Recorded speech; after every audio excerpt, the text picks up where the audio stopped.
Bismillah ar-Rahman ar-Rahim. Hello, people, and welcome to the National League. Chelsea have made it. Enzo Maresca has made it to the Champions League, and then it's just got a trim, of course, to celebrate that.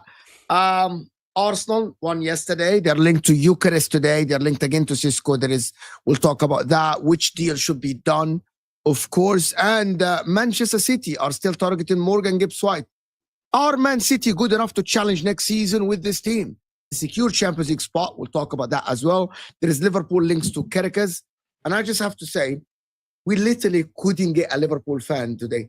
Every Liverpool fan that I know is in Liverpool for the parade. Every single one. To be honest with you, every single one is in Liverpool. But big up everybody that is here. We got Rory talks football, of course. We got Dan, of course. Picking up Chelsea, and Patrick talking all Manchester City. Can you guys check the group? I just sent you something on the group chat. But hit that like button. We got 900 people in the house. I'm just starting the show. Hit that like button, people, and subscribe to the channel. If you guys are new, of course, hit that like button. Subscribe. Let's get the likes to 400. How's everyone feeling? Okay, season ended. How's everyone feeling? I want to hear one thing. Cheerful, hopeful, or a little bit disappointed? I don't know. I feel like our season, we'd already kind of known what our season. Like, I don't feel any different today than I did for the last couple of weeks, to be fair. But now, just it all depends on the summer. I think Arsenal fans know it depends on the summer. So I'm hopeful for next season. I still think this season's been pretty much as bad as it could have been, and we still finished second. So it's not the end of the world, but yeah, I don't know. Pretty. Does that show the quality of this league? Because you and me right now, Rory, we are like saying this is a bad season. Obviously for City it's worse, but both you and me are saying it's a bad season. But we finished second and third, and if obviously there was a goal difference, we could have been finishing second. But another thing that I noticed, somebody just sent me something because I was ranting on a channel, and somebody texted me and said, "Do you know that this same Man City team people are saying is finished has just gone 10 games unbeaten?" So I know we're going to get into the whole City thing, that are we going to be back challenging? It shows that regardless, some of these big teams can actually show up, you know? We end up obviously taking the spots. Like, look at Chelsea. I thought Chelsea were going to miss out. But it's quite funny that it is the guys who were talking, Aston Villa fans were talking, Forest fans were talking, but in the end, it's still that original top six that has elevated themselves back. Obviously, Newcastle has joined in, but we're also around the area. So, look, for me, the only thing I'm happy about and positive about is the fact that we look good more.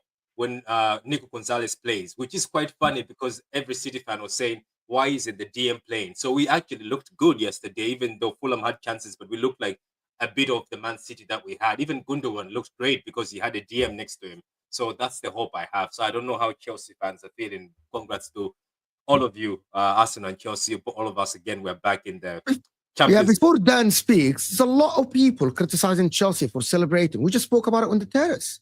There's a lot of people criticizing the way Chelsea celebrated qualifying for the Champions League. Why do people want them in the mud? Is that what people want? I don't get people. So no, it's all about the standards, and you shouldn't be celebrating getting to the Champions League. This is not the standards of Chelsea Football Club. Like, this is should be the norm. You shouldn't say. I explained my point of view. I'm gonna let Dan explain his point of view first. Wait, why are they not criticizing City? Because City was celebrating and clapping. I don't know, bro. I just don't get it. Yeah, look, to be honest, I'm pleasantly surprised to say how we finished the season. I think it was an incredibly tough run of fixtures, and Maresca got more points than I ever expected in that run. To finish fourth, not even needing the extra place, is honestly quite shocking. I just didn't think we'd do that, and it's obviously a favourable last few games of the season. I don't think the football's been magnificent, but I think he managed to do it in a way that got the team together, and I think they, as a group, showed that they could get over the line without unbelievable performances and dig in and defensively stop teams that have probably been capable of scoring against this Chelsea team. And that's paid off in the last few weeks, which I think is probably against how Maresca wants his team to play. But he sort of stepped up in that sense tactically when he had to most. So I've got to give him credit for that. I think he's got a lot to do over the summer, and I think the club do as well in terms of backing him, because as much as money as they've spent, I think they absolutely have to back him. And I think that's what Chelsea fans are happy about, because I think the Champions League allows the club to allows the board to back Maresca, spend money in the right areas.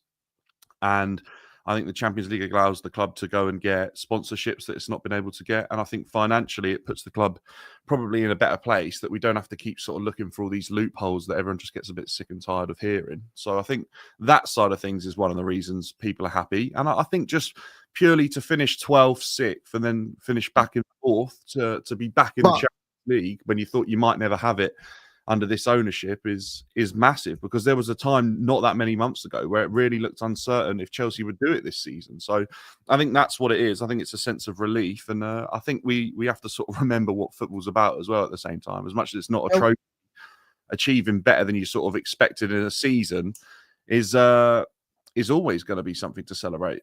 And also, you gotta, to be honest with you, and let's just dive into the football, to be honest. The way Enzo Maresca have switched the tactics and have switched the way they approach games, being more pragmatic, tightening the defense, managing games well, knowing that all what matters at the end is the result, is something that we have to admit that I didn't see coming. To be honest with you, I didn't see that coming from Enzo Maresca. I thought that he would be stubborn, not change his tactics.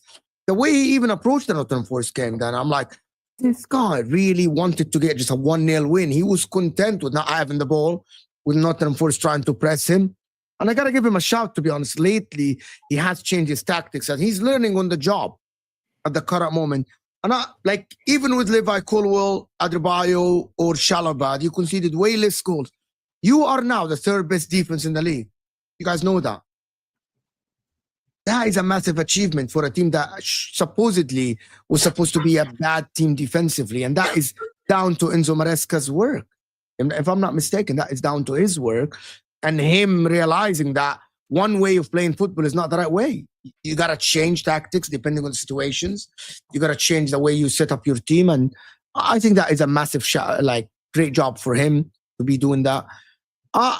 Listen, I don't want Chelsea to go and get Delap. I want Chelsea to go and get signings that are ready, because I believe that Chelsea can push to be way more comfortable next season, maybe even challenge for the title with the likes of Caicedo. I believe if you get a striker like Osimhen, you're going to get, by the way, the news just dropped. It's sending Sancho back. That is just confirmed by Miguel Delaney. So you're not going to keep Sancho. You're going to pay the 5 million and make the money off Mason Mount because they reached the final. So you're going to send them. So you're going to get a winger, you're going to get a striker, you're going to get a center back and a goalkeeper. If that happens, I believe that Chelsea can push for a title. Can you manage it with Champions League? I'm not saying you push for a title to win it, but you'll be very, very comfortable in the top 4 or something like this. You're not struggling to get top 4. That is what I don't know what other people think, but big up David for joining us. Rory, what do you think Chelsea can push for that next season? You made a similar push from 5th to challenging. Yeah, I mean, they should be with the amount of money that they've spent. I think that's where there's a when people are criticizing. I'm not going to criticize the way Chelsea celebrate because I think they've done a good job and they've proven some people wrong, so they're right to celebrate. But I think there is an element of finally what someone I'm with a brain. seeing. Yeah, but what I am seeing is people are calling out a bit of hypocrisy, where there will have been Chelsea fans that would have criticised Arsenal fans, as an example, for celebrating coming second. They celebrate coming 4th, which it is what it is. I'm not going to criticise people for celebrating. No, but you're okay. So hold on. But it's different because you have been second last season. You have been second the season. No, before. I'm talking about when we finished second the first time. Yeah, because Even you okay. So Rory, okay. Because you were first the majority of the season, coming second is not an achievement. But Chelsea, for about 20 game weeks, Chelsea were out. But they were top of the league in December. In January, Rory, in January and February, Chelsea were counted out. Someone like Jimmy Carragher said you're not going to make it. Even us doubted that Chelsea would make Champions League because of how horrific they were. So my point is, there is a difference between if you're comfortable in Champions League spots all the season, and you finish in a Champions League spot, that is not an achievement. You were there all season. Chelsea were 7th just 5 weeks ago. You were just 7th. And I doubted that they will win against Fulham, Everton, Liverpool, and Forest away. I was confident that they're going to win against Forest away, but the other games, I doubted them. So for me, them celebrating that is different than Man City coming 3rd or Arsenal coming 2nd or something like this. Because you were comfortably, at that season, you were 1st. So you coming 2nd is not an achievement, but Chelsea coming 4th is an achievement based on the circumstances of the season. Am I wrong? Yeah. Well, yeah. In my opinion, because this is where it's like, why would you celebrate based on what happened during the season and not what happened going into the season? Chelsea's expectation was to get top 4. At one point in the season, they were in a title race and they ended up finishing top 4. So why is that worth celebrating when, for Arsenal, going into that first title race, no one expected Arsenal to be in a title race. Many people didn't think Arsenal would even get top 4. And then at the end of that season, rather than saying, oh, well done to Arsenal, a lot of it was they bottled the league and they have to win the league next season. Whereas Chelsea, who have spent a lot more money, who instead of going 8th, 5th, 2nd, which is what Arsenal did, have gone 12th, 6th, 4th, no one is saying to them they have to win the league next season. And that's where it's almost like you get criticised and your achievements are considered lesser because you overachieved previously. And it just Rory, doesn't. I agree with sense. you on that, by the way, 100%. That I don't think the same sort of message is being portrayed. But I'm not sure it was being portrayed with Arsenal until that transfer window with the arrivals of Rice, Havertz, Timber, that really the pressure then sort of mounted that you'd done so well to bring in those players that people then suddenly expected. If Chelsea go out and sign, for example, an Osimhen or a 20-goal a season striker, they go and get another winger who's capable of double digits, and they probably, strengthen somewhere defensively and bring back the likes of Santos, Esteval comes into the team. I think all of a sudden the message starts to change. And I think then you'd start to hear the pressure step up a notch. If Chelsea go and spend another 200-300 million this summer, I don't think there'll be any hiding from the fact that that's a team that has to do better than, getting into the Champions League on the final day of the season. But I don't think going into next season anyone will be saying Chelsea have to win the league. But what if they sign those level of players? Do you not think the conversation changes? No, because people will say, well, Liverpool are the champions and they've just signed the best attacking midfielder probably available on the market, fullbacks. Like City are going to spend loads again, Arsenal will spend again. So I don't think people will say that Chelsea have to go and win the league. And that's where I just think there are. And it's not just Chelsea, by the way. I agree, but it's just like you're kind of comparing different situations. When Arsenal came second, it was you only had to beat Man City pretty much, and like Liverpool had fallen off as well for that last season as well. So it was kind of like if you're going to beat Man City, then you're probably going to win the league. That's kind of how it's been in the Premier League for a while. Whereas now you've got 3 different teams that many people would say are better than Chelsea. So it's obviously going to be harder for them to challenge in the first place. That's the first thing. But going back on what you said, I don't think, again, the narrative I won't have put on Chelsea is everyone expects you to make top 4 because most people did not. That is one thing I will not have. Because, yeah, okay, there's the odd person here and there who said, oh, Chelsea will finish 4th. But apart from that, there is not a significant record of people saying... Like, including, to be honest with you, including pundits. Like, pundits in media. I'm talking about main pundits. Like, even if, like, we did get rid of YouTube, if you look at main pundits, we were, at the start of the season, we were having people say, where are players getting changed in changing rooms? Everything at the start of the season when it came to Chelsea was not about football. Half of it was... none of it was about football. And Maresca's come in and kind of shut everything up around that and has made it about football to the point where people were just saying, oh, I just don't think Chelsea are going to do it at the last game. And then when Chelsea did do it at the last game, I think Chelsea players have every right to celebrate because it's a step in a journey. And to say that you can't celebrate those steps of progression, to me, doesn't make sense. If you can say, oh, yeah, like, oh, you're wrong for doing it because you banned this club, you banned that club. But at the end of the day, like, I'm sure you were happy when you were finished second. I'm looking at my so that's the point, right? That's the point, though. That's where and listen, I am not going to criticize Chelsea fans for celebrating, but all I'm saying is Arsenal fans for a long time now have had the process FC, next season FC, but everyone else is happy to do that when it's their club that's going through that process. So that it's just, look, football makes hypocrites out of everyone. That's the reality. And that's now Arsenal fans are turning around and saying, hang on, why was it that we had to win the league? We weren't allowed to celebrate progress, but Chelsea fans are doing that. And it's not just Chelsea fans either, at all. Patrick? Patrick? I know, I'm here. I was listening. I'm just... I said at the beginning that I have no issue with Chelsea celebrating because I was like, if they're going after Chelsea, go after Man City. Man City spent money in January and we were clapping hands and we were excited after the Fulham game. And Pep Guardiola was delighted, even though he said it's a failure of a season, but they were still celebrating on that ground. I don't know. I think this is just gatekeeping from people. People just want to... I don't know what we can. People just want to see others unhappy, you know. Like, let's be honest. People were waiting for City, Chelsea to not make the top 4. That's what they're waiting for. It was going to be happiness to majority of the fans. We're going to say, look at what Forest has done for a lower budget. Look at what Newcastle have done. They were not allowed to spend money. Look at what Villa. So people were just waiting. So, you know, regardless whatever we do, I bet you there's somebody there who's also saying, oh, look at City. After spending 200 and they keep saying 200, why it's 168 or something, or spend all this money in January, they struggled to make top 5. At the end of the day, it is what it is. I get where Roy is coming from because, yes, when Arsenal were second, let's not lie, nobody saw it coming. It just happened like that. And nobody saw Arsenal as a team that they were going to go undefeated like that at the point where they started making Pep Guardiola sweat. They started making City fans sweat. There was a moment I gave up more. I confessed on a YouTube channel saying, this is Arsenal's title. I'll give up. I'm done. It's theirs. They have done enough. So for people who are going after them, I think majority of the time it was just banter. But on a serious note, they did achieve something that was unachievable because that team used to not be that great. So look, for Chelsea, big up. I know Chelsea have spent so much, but big up to them, man. This was not an easy top 5 to make.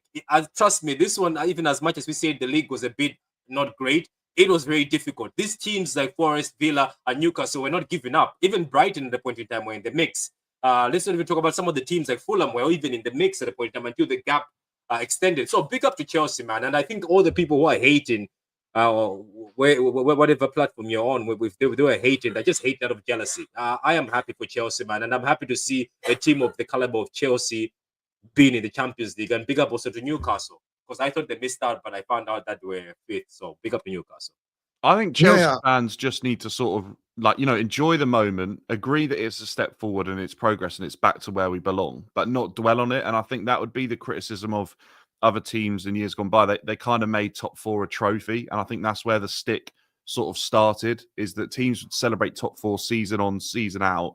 You know, every year they'd get top 4, they'd celebrate it. It'd be their biggest achievement. Whereas Chelsea were one of the teams that were there doing more than that winning. Are you talking about Spurs? No, I'm not. I'm just saying. I think basically, I'll tell you where I think that started. I think Arsene Wenger actually probably made a quote at one point and sort of suggested that top 4 was as good as a trophy. He still did that the other day, Dan. Yeah, when because he of said what that we made profit while being in the Champions League.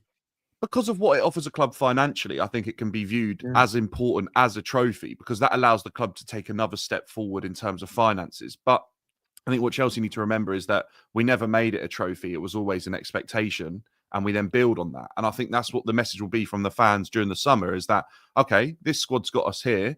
We have to then elevate. We have to do better, and we have to spend money and improve this squad.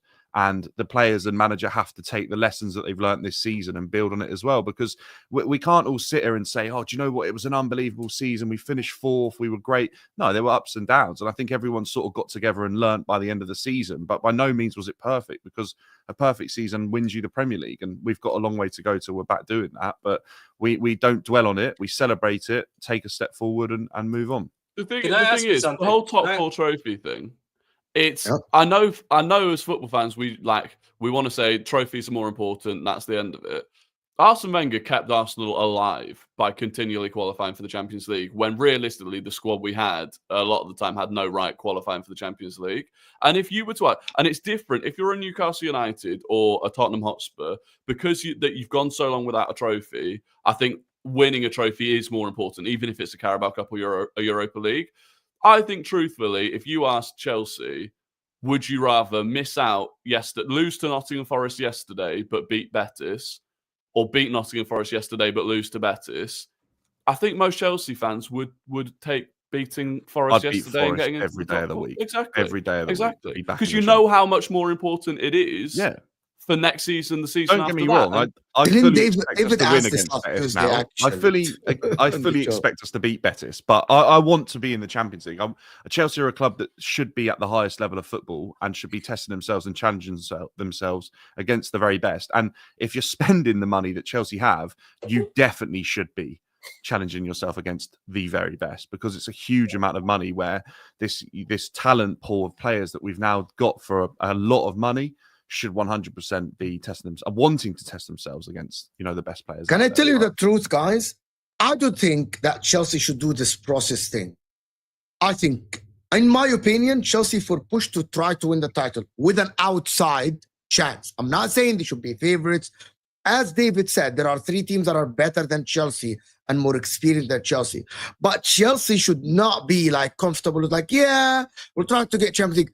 This is where you actually fall into a top 5 race. When you start being complacent about where you are, when you start saying, we're a top 5 team, this is when you get dragged down to the top 5 race for real. Chelsea should start next season. The board, I know that the board won't do this, should tell Enzo Maresca and should sign players, and I know that is a big if, that if they sign him players that are ready, I actually think they should tell him, bro, we want you comfortable within the top 3, top 4. We want you at least to make a push for the title, be within the mix. We're not asking you to win the title. It's not a failure. But you need to be in the mix. You need to be in the mix. This thing about process and phases and stuff, when Arsenal came second the first year, next season, and by the way, that second was not expected and not predicted. No one said you're going to go from 5th to be 93% top of the league. The season after, right? And you finished second. Season after, what people said? Go for the title. And they went for the title. They finished 2 points off City. They didn't win it, yes, failure, whatever you want to call it, bottle, whatever. But reality is, Arsenal, we're not even targeting Champions League football. We're targeting winning the title. And I think Chelsea, getting 4th, should be targeting the title. And the players that they should attract shouldn't be project players who are building. No, because I believe Caicedo, if he joins Arsenal, he's ready to win a title. Cole Palmer is a title-winning quality player. Reece James is a title-winning quality player. Cucurella, I like him. I don't like him. That's Judge Mo. But he won the Euros with Spain being the starting left back. Right? Enzo Fernandez is there. Pedro Neto, Arsenal wanted him. City wanted him. Liverpool wanted him. You can consider that a title-winning material. I believe that Chelsea should target the title and not target the top 5 thing and the top thing. Just a quick one on that, right? A number of times this season, Maresca has obviously said that Chelsea weren't going for the Champions League and they weren't the same Chelsea of old and definitely weren't in a title race. And he spoke very publicly about that and got obviously heavily slated for it as well. Do you think that that was, you know, because the way he celebrated yesterday, it looked to me that that's what he's wanted all season.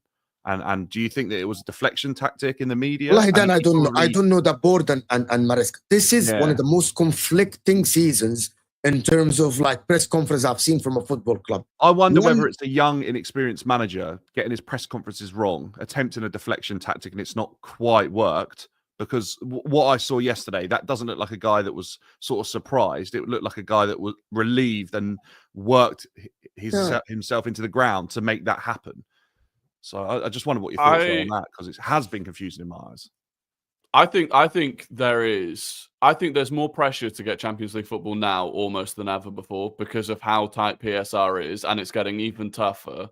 And I think over the last few weeks, you've begun to see Unai Emery like getting really emotional on the touchline compared to what you'd normally expect. I mean, yesterday was crazy, wasn't it? To be fair. Yeah, in Premier League games, and I think it. Yeah, and I think it'll be the same for Maresca and any manager, to be honest. So, yeah. Same as Nuno. Nuno is also under pressure. Nuno, you could see. Yeah. I think Conference League probably isn't enough for Nottingham Forest for the ambitions that they genuinely had. Like, that has set them back significantly. So, yeah, I think for Maresca, I think in terms of those press conferences before where he was trying to downplay Champions League football, I think that was kind of a...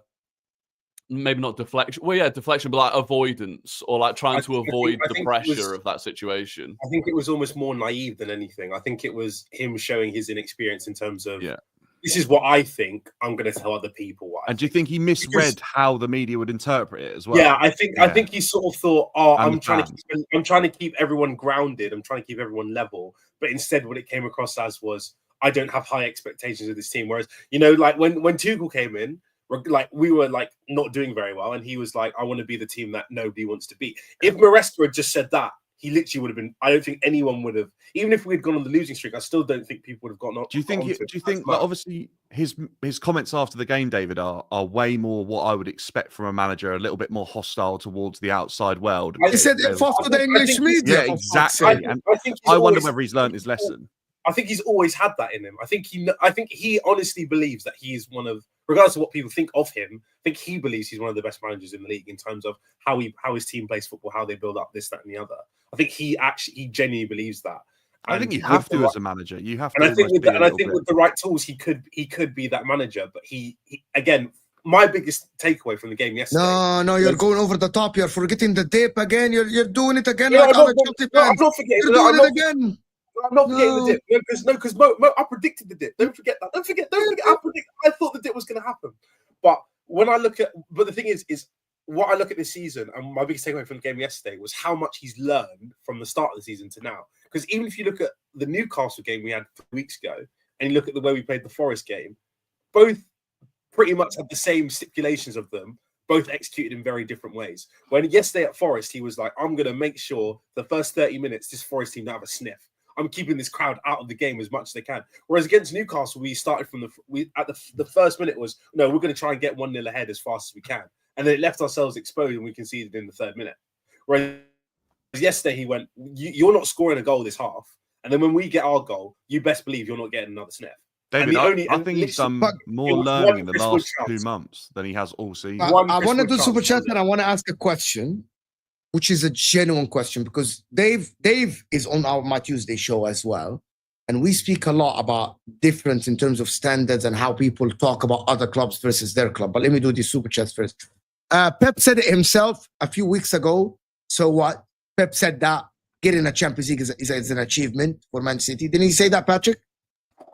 No, he said it would be great. But Pep Guardiola has been saying it even when we were winning. He used to say that this is quite funny because now how I feel as a City fan is he spoiled us so much because he used to warn us. He used to say, do you know getting top 4 is great? When we get top 4 every time, he used to go in the media and say, first of all, congratulations to my team. Yes, when we secure every single season. Yeah, he used to say it. And now I think he was trying to say, you see what I told you? I used to say it lightly, but look at how painful it was. So he's right, man. I'm with it. I don't know why people want to hate. I'm happy, man. Making top 4 was not easy this season. Do you reckon The he amount ever of- said that in Spain or Germany, by the way? Because I No, feel but like in the the reaction would have been completely guys, different. in the Premier League is different. Yeah, I People know. keep forgetting that this is not La Liga when Real Madrid or Barcelona. Barcelona's bad season will be like third. Real Yeah. Madrid bad season will be like third, fourth. Here, if Arsenal have a bad season next season, they can be fifth. If Chelsea have a bad it could season, be 16th or 17th or something 15th. like this, you can be a top club and finish like 15th. And Chelsea's You'd be bad part of the season big is six 12th. and finish 17th. So people forget that the Premier League is different. When you slip in the Premier League, the slip is big and you go down very quickly and people don't realize how bad it is. In Spain and Germany, Bayern Munich slip will be second. Is it? Do these To be people honest, different. do people forget that Sheffield United were competing top 4 at the point in time? Sheffield United, I remember, and then they just went all the Yeah. way. And they're gone. That's it. It's just like It that. is hard. The Premier League is harder. I agree. The T4 celebration was a bit arse. I don't know. What that is. Arsenal-esque. Arsenal-esque. Again, Chelsea hasn't spent $1 billion. They have invested Estivao, Quinda, aren't like Lokonga, Turner on loans now. That's funny. Uh, You're saying they didn't spend it. Blaze has we haven't always- spent it because it's an investment. That's what. Yes. That's funny. Like, you can't just say, well, like how do you decide what's an investment and what is actual spending? Should Do you you say see- we haven't lost it yet because it's No, an do investment? you Is know? that Do you know what what's? you're right? Do you know what's funny Haven't more? lost This brings me back years ago when City spent. They used to say, "Oh, City has. Oh my God, City keeps spending." And I remember I made a comment that when other teams spend, they used to say, "Oh, they're ambitious." You're like, okay, so where do you describe it as ambition? Do you get my point? It's just people make me laugh. They use certain words to just say the same thing we've all spent. Nobody cares. It's 2025. It's no longer back in the days. It's a simple one. Patrick, why did you lose your mind the other day over Wirtz rejecting Pep and City? Respect Slot. He is bold like your manager, UEFA Champions League, Inter Milan, hopefully. Did you lose your mind over Wirtz rejecting Yeah. City? Yes, I did. I Yeah, went okay. a Okay. bit extreme. I went a bit extreme, and I said if he comes to this league and he drops stinkers, I will have streams for him. Just special Does streams for him. is anyone sort of confused as to where he fits in that Liverpool system? I am Number 10. No. Number- Gravenberch and Gravenberch, McAllister and Wirtz in the 10 is great. Right, okay. So Might- lose out.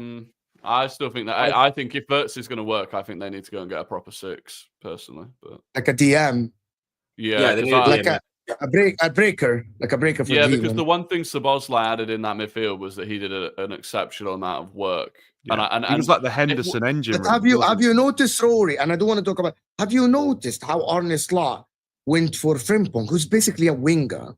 He doesn't contribute defensively. He's going for all attacking players, which is I don't know why. But again, that's why I think he needs a proper 6 that will almost drop into a back 3 in possession, which Gravenberch maybe can do. He has done it a few times this season, but I still feel like they could do a lot better in that regard. What is he building, man? What is he building at Liverpool? Look, I'm jealous and salty, but I'm also surprised as like how fast they're moving and how because Liverpool never go for Wirtz. Do you get it? They never go for they For that obviously type of players, look, they gave us a warning with the Caicedo. Remember when they just came out of nowhere, tried to bid for Caicedo? Maybe that was a warning. So He might also play slightly off the left. It might be that he's going for 2 proper wing backs in like Kerkez and Frimpong, and then Salah and They're Wirtz his both width, play, and then and Salah and Wirtz both play more narrow, which again Maybe. helps Salah massively. If they sign a left-footed center back, I know that is what's happening. If they sign like a left-footed center back that is coming to start, maybe he moves to center back. But before we go on to this, I wanted to ask a question, which while David is here. A lot of Chelsea fans now are talking about a step-by-step process. We're building with Maresca, we're building for the future. But at the same time, they banter Arsenal for trying to build for the future. Why is that? Like the process thing. Because Chelsea yesterday, as Dan said, a lot of them said, it's a step in the right direction. We're taking steps, easy steps. Why is that? Why do people want to do this for Chelsea while spending that money, but they're not going to do it they're not doing it for Arsenal?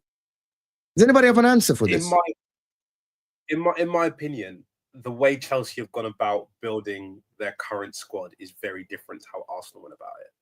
In terms of Chelsea are signing in what you would say is the best young talent in the world and hoping that they all progress as a group.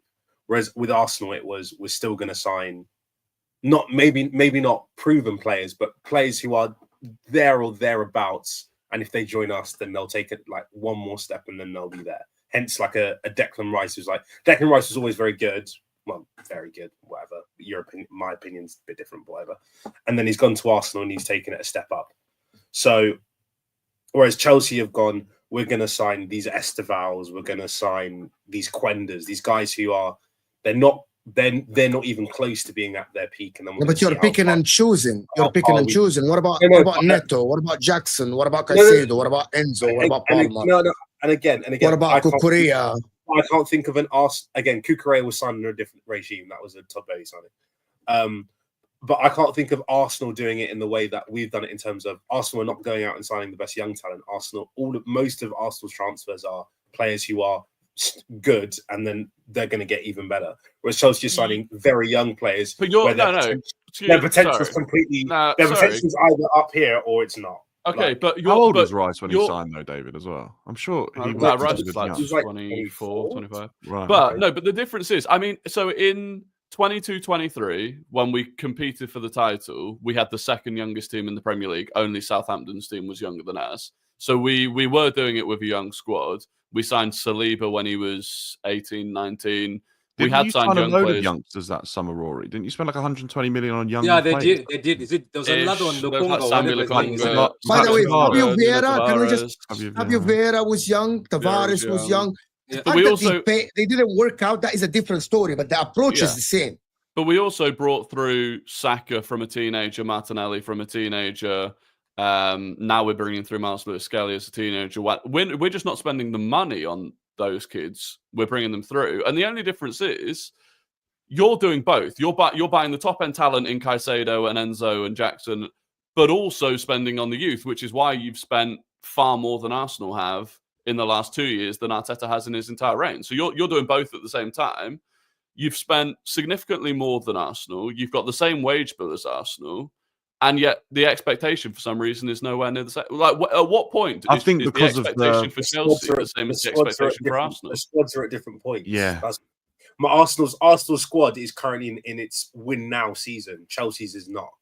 So when is Chelsea's? Because probably another 2. Like it could. It all depends on who we sign. If it's another 2 years, that means that process, and it's not about Maresca because you keep chopping and changing managers. So it's about the owners. At that point, your process will have taken longer than Mikel Arteta's, and you'll have spent significantly more. The process has kind of reset a little bit, and I think Chelsea, as much as they've spent more money, and I hear what you're saying. By the way, I think it's a lot closer than what you're suggesting, David. I think Arsenal and Chelsea are slightly more similar in their approaches, than what you're sort of saying. But I think it's more that Chelsea are probably starting and signing players that are 2-3 years behind where Arsenal was signing those players. Maybe you're producing players through the academy at a better rate than what Chelsea have been, but who are ready to go and are superstar talent within a short space of time, right? But I think, we're signing that player at 21 for 100 million rather than signing that player at 24, 25 for 100 million. I think Declan Rice walked into that team ready to go.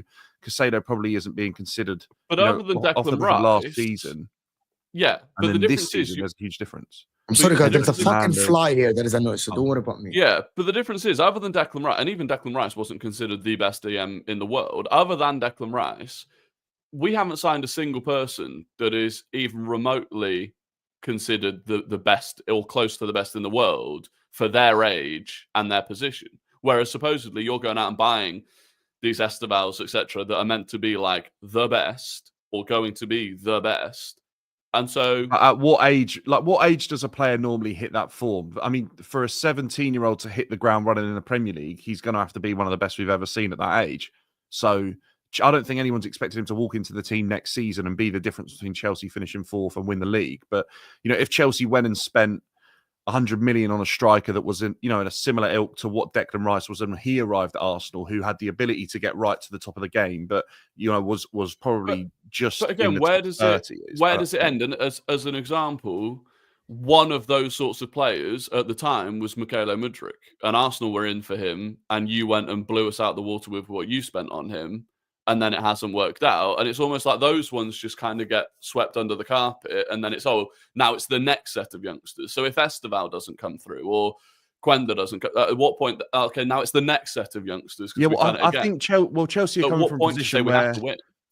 Chelsea are valuing the pound less than what Arsenal are, aren't they? That's the main thing here, is that Chelsea are spending double the amount compared to Arsenal, and they've been able to generate huge money in terms of selling players as well. But they're valuing their pound a little bit less, because when they decide a player's not worked out, they're quite happy to swiftly move them on. And that's where I think Arsenal are more likely to sort of hold on to that player and, keep trying to see if it works. Whereas Chelsea go, right, that player's not worked. We spent a lot of money on him.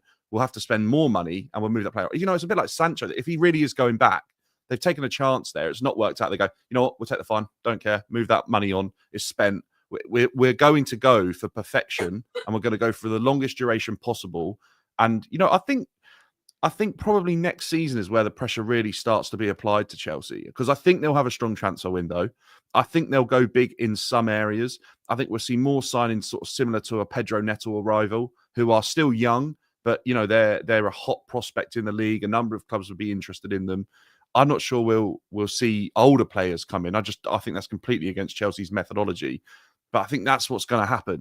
If Caicedo had just had this what's season, order for you? Let me just ask you, what age is order for you? Like what age? I think above 26, it's going to be rare that Chelsea sign that player unless it's an unbelievably good deal, or it's considered risk-free or a profit opportunity, which I think Tosin probably falls into. I think you need that, though. I think in your Chelsea team, I'd probably agree. I'd probably agree, and that's why I think with where Chelsea are within the next 2 years, those players will start to be at that age where they would have played enough games at the highest level to be considered experienced enough to be fighting on all fronts.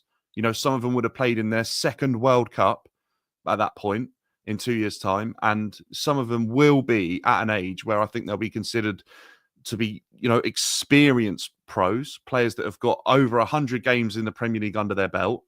And they should be challenging for the title. And I think that's where that team will be. And there'll probably be an average age of about 25, 26 at that point. Whereas now, I think they're below 24. To be honest with you, I don't think that signing a £100 million player in Caicedo and signing a player like Enzo Fernandez and getting Neto for 60 million, and even signing Sanchez, which maybe was a mistake, Cole Palmer, which is an upcoming talent, I don't think these are signings for the future. I get they have futures, but these players, if you spend that much money, you should be ready now. Team should be ready to win. That's what I'm saying with where I think Chelsea are valuing the pound less. Chelsea are happy to spend £100 million on a £50 million player because they want to secure that talent for the next decade. And that's the difference here, isn't it? Arsenal knew by signing Declan Rice, they were going to secure him for a long time, but they also knew he was ready to go there and then. Chelsea took a gamble on players like Caicedo, hoping that we'd then get this season. We got it within 2 seasons, which is a pretty good turnaround. Cole Palmer for 40 million. No one expected last season that quickly. But they probably expected Cole Palmer to be a good player. He probably exceeded all expectations last season. And I think that's what they're doing is, it's this scattergun approach. And for the most elite talent, I think they're willing to pay over the odds and hope that age isn't an issue and age is just a number. So you think because the ownership moved that way, every rival and every pundit should give Chelsea leeway because they shouldn't. But I think I just wanted to clarify this, Dan. I think it's the pressure from outside is just what gets decided. As the general consensus towards what Chelsea are bringing in. I think people would say they've spent this much money, but the players they've bought in probably weren't at the level that would win you a Premier League, even though they were at a point. We saw the lapses in this team this season to show that they're not ready to go and compete for a Premier League just yet, even though on their day, ability's there and they can become very, very difficult to play against. They can also slip against some of the teams that you shouldn't be slipping up against in the Prem. And I think that probably just shows on a general consensus that team's not ready to compete just yet. And once you see something from a team that shows you they're ready to compete, that's when the pressure really applies. And I think you're ready to compete. Okay, that season, Mo, Arsenal pushed Manchester City so close out of nowhere. People thought, wow, they're that good. They are that good they shouldn't drop off. They should only get better. They'll close the gap and keep No, closing but the gap. okay. So I disagree with you. That was a wrong planning because of an inexperienced sporting director and a manager. If Arsenal knew they were that good, they didn't know that they were that good. No, I don't think anyone did. But I think the general consensus of the public saw a team that were that good that it then applied more. And didn't they pressure from prove the to you that they were that good next season, Dan? Yeah, When they pushed did, when exactly. They did prove that they were that good next and season. that's why the pressure only increased even more, because everyone could see how good this team were. It probably stems from jealousy and surprise, but people could see how good that Arsenal team were. That's probably why the noise started and the pressure started on Arteta, because out of nowhere, this team needs to go and win. And then Arsenal fans, obviously, as a fan base, are incredibly vocal and were incredibly excited by their newfound opportunity and sense of hope, that I think it just sort of spiraled out of control a little bit, that there was almost this drive for outside fans not wanting Arsenal to succeed and Arsenal fans wanting to succeed to quieten down the noise of the pressure that was building. And I think that's the story of that whole discussion around Arsenal, to be honest with you. That's what I think. I think the pressure that has been on Arteta because he finished second in 22-23 has made the whole conversation around him and Arsenal just weird, because it is. I look at it and it's like Arsenal and Arteta are held to a different standards to pretty much any other team, and it's not because just Chelsea. They're not rated to the same level, Rory. You know, do you know what I mean? Like Arsenal rated above everyone else in the league in terms of contenders for the title. Yeah, but if you look at the squad that we did, the 22-23 squad that pushed for that title, it had no right pushing for a title. And you look at the work that we had to do on it. And it's not just Chelsea either, by the way, that I think, like, okay, should we be having other questions? I look at Spurs. Ange's going into his third season next season. For his third full season. At that point, Arteta came second for the first time. Ange has spent, it will have been well over 500 million by the time he does that. And yet it will be considered a good season next season for Spurs if they get top 5 and qualify for the Champions League again. There's no expectation that they should be pushing for a title, and there probably won't be for years. But again, the expectation isn't there for having the exact same tools and equipment. Like even something like this season, you know, they went Arsenal and Arteta are constantly criticised massively for signing Kai Havertz.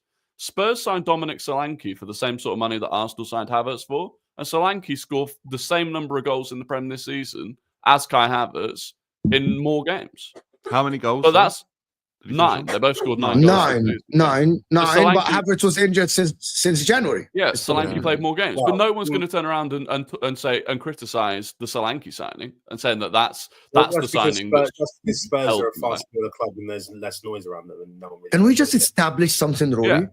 Spurs are not on the same level as other clubs. But they are when it comes to spending. If that happens to Chelsea, if Chelsea sign a striker, which is showed in Jackson is even half the price of Havertz, and the media is slaughtering him for not scoring because Chelsea are held to the same standards as Arsenal. Yeah, but this is where the spending discussion comes into play, because some teams are happy to spend more than others. You know, it's the same as someone walking into a supermarket. Some people buy the finest selection, some people buy the normal selection, right? But they go home and put it on a plate, and some people might slate it differently to the other, or if you put it in a blind taste test or whatever. You do your judging on the pitch on pure ability, and people forget about the price tag.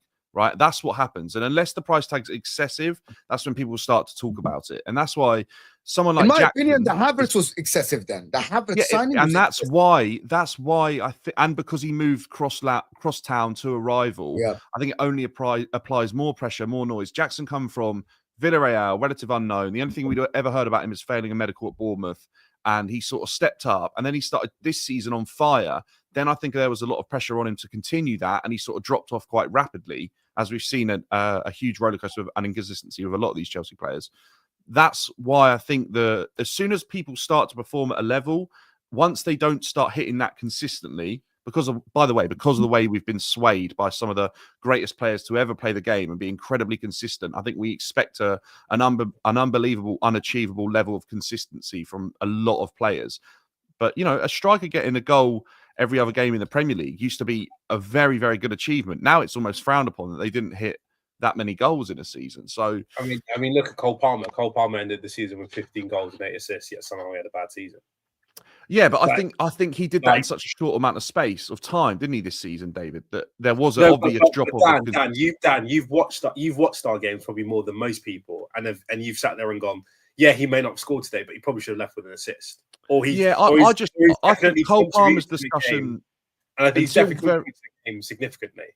Yeah, until very recently, I think Cole Palmer's discussion hugely was positional based and what Maresca was asking him to do. And I think more and more we've seen him play in a position away from, being the Chelsea's biggest threat on goal. I think we see him yesterday picking up the ball almost at left back multiple times during the game, and Gyokeres allowed the freedom to roam inside. And he obviously ended up being key for the goal that was scored in the end. He delivered a cross at one point that caused them to nod the ball out for a cheap opportunity for a second ball for Chelsea to score from. But they are players that I think have done better than they probably should have done on their trajectory and have only increased the talk around them, and that's why they sort of get that. Yeah, can I add something on that? Because I want to also talk to people who are watching and everybody out there. Like Cole Palmer, right? I think all these players, Cole Palmer, Saka, Foden, Haaland, all these players, their ages, like they're all 24-ish, 23, 25, somewhere around there, even below 25. They performed so good. What I've noticed is they've performed so great where when they just have an off season, and that off season is even better than others. Even like Haaland, the same as Cole Palmer. People keep saying Haaland is done, he's finished, he's causing City trouble, or he's not a great striker. And I've seen people glazing. I mean, like, this is like proper glazing Isaac just because he looks great on the ball, saying Isaac is the best striker in the world right now, or best striker in the world for the past seasons. Why Haaland just came to this league and just broke a record. Same as Cole Palmer. He had one of the best up-and-coming seasons of a young bowler. So I've stopped listening to people. Even looking at Foden. Foden has had a bad season today, but he's still scored more than players that people have been saying, oh, these guys are playing so great. So I think at the end of the day, when somebody's name is in the media or on YouTube, people are just criticizing him. It's because this person has performed at a good level. No, I disagree. It depends on the standards. Yeah, that's what I'm saying. No, so I'm saying they have set a standard, but it's also a standard beyond other players. Because Cole Palmer, I can't lie, Cole Palmer's standard, he set it so high. I was impressed. He was like one of the best players in the Prem, even in the world at a point in time when he was on fire. He was unplayable. And all I'm saying is, I think most. To be honest with you, I have the same thing. You tell me Lautaro Martinez is this, I'm expecting Lautaro to deliver. You're telling me Saka's this, I'm expecting him to deliver. You're telling me Palmer is this, you're telling me Foden is this. There is a difference between, for example, the expectations from Martinelli and Bukayo Saka. There is a difference between the expectations of Madueke than Cole Palmer, or even Pedro Neto, who was signed for 60 million. We as fans, we all do this. I do this for my club. I do this for my players at my club. There's a difference between you're being a captain and you are being portrayed as this guy that is great.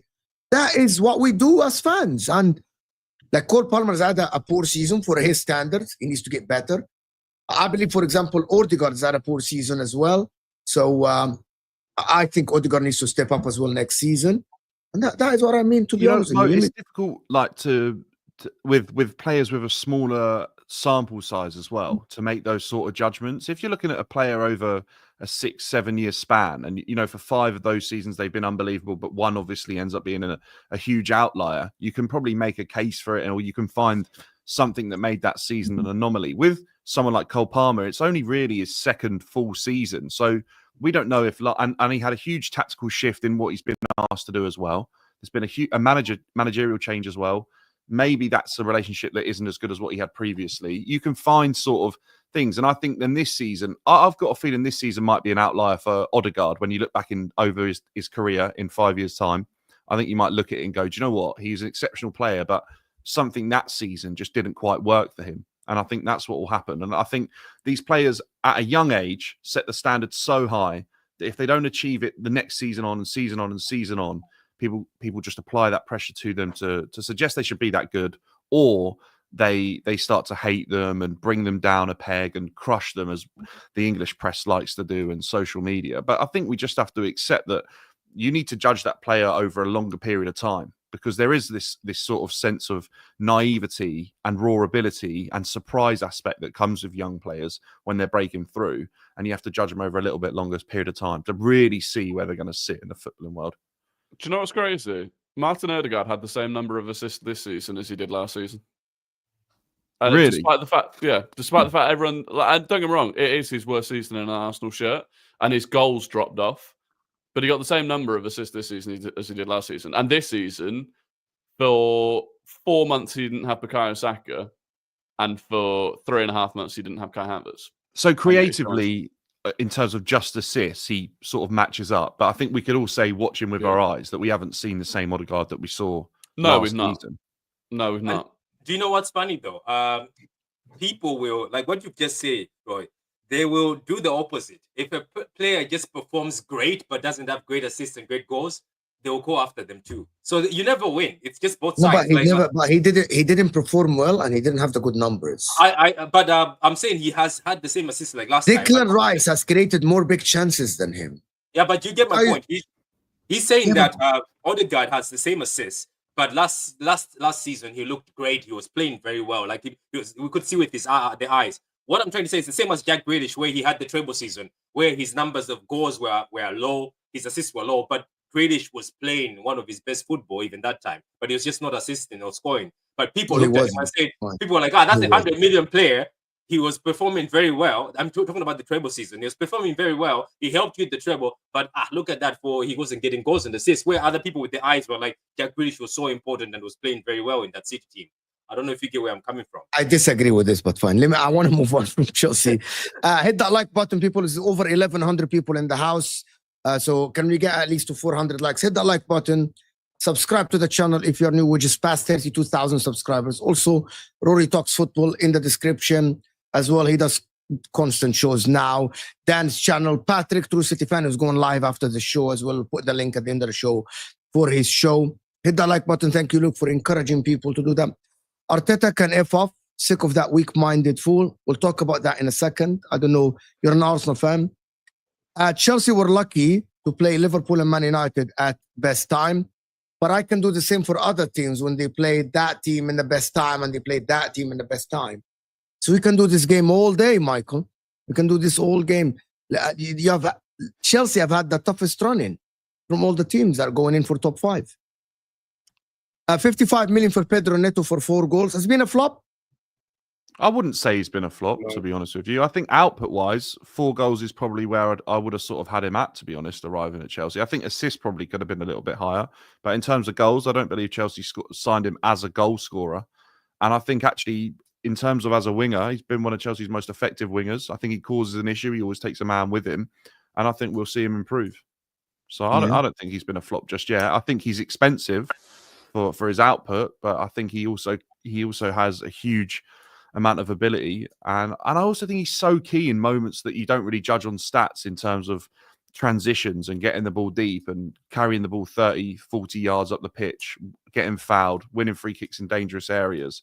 I think that's the sort of thing that you don't really put down to statistics in terms of what we do in terms of like talking and social media talk.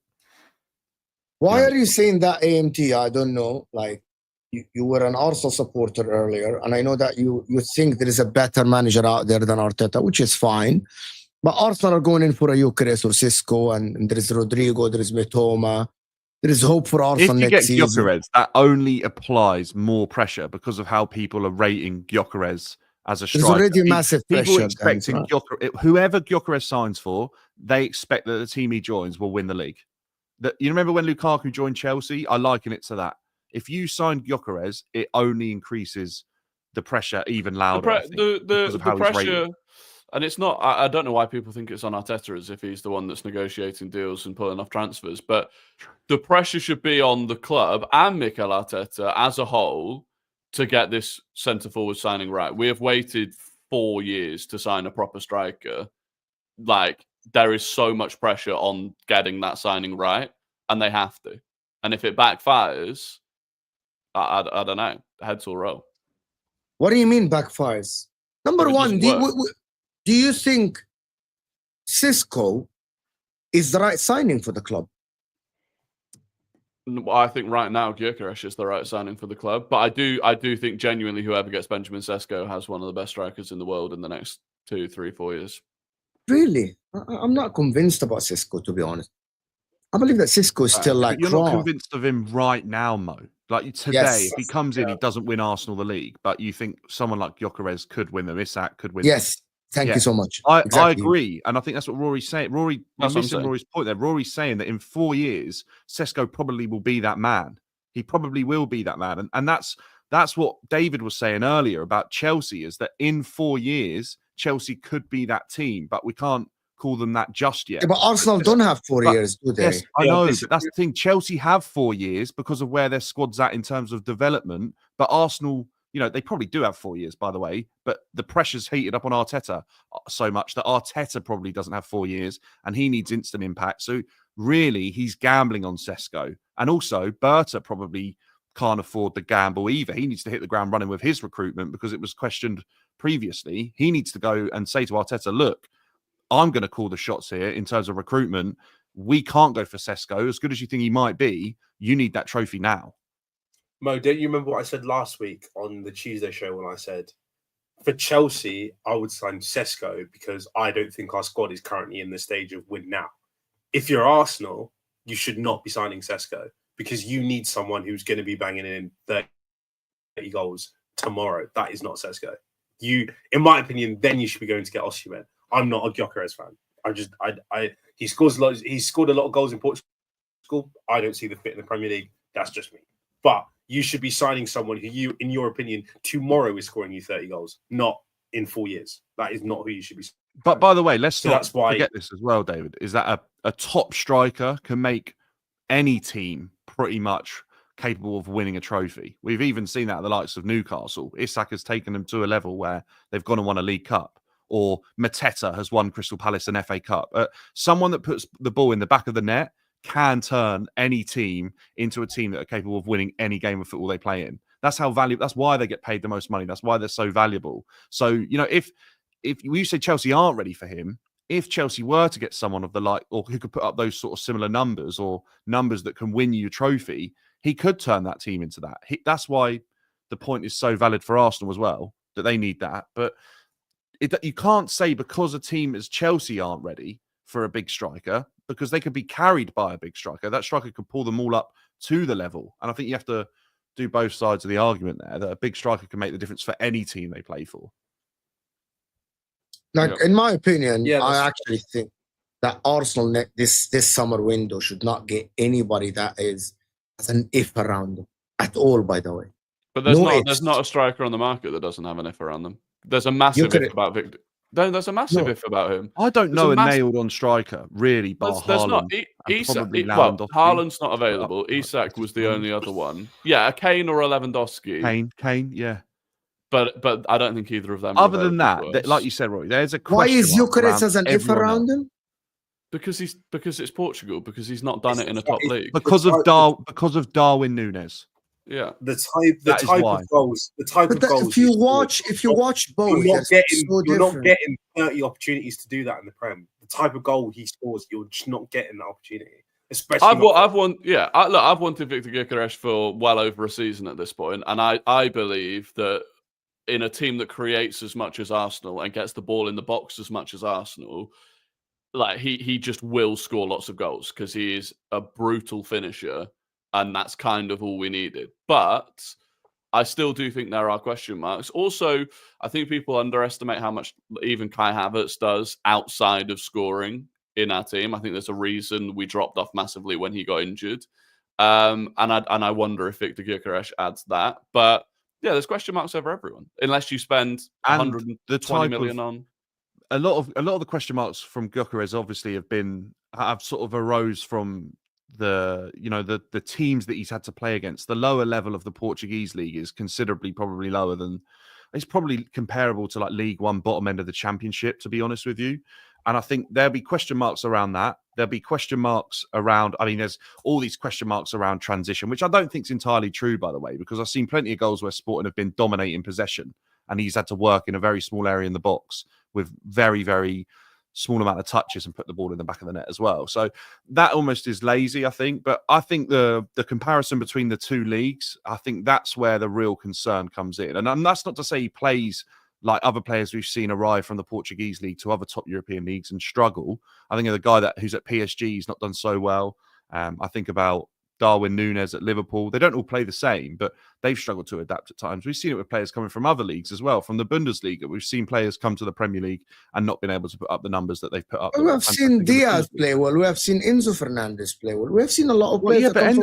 We have seen Enzo Fernandez play well, but you can't suggest that it's not been a smooth process. It's been very bumpy, and it's taken a long period of adjustment, probably longer than what you'd think for paying that amount of money.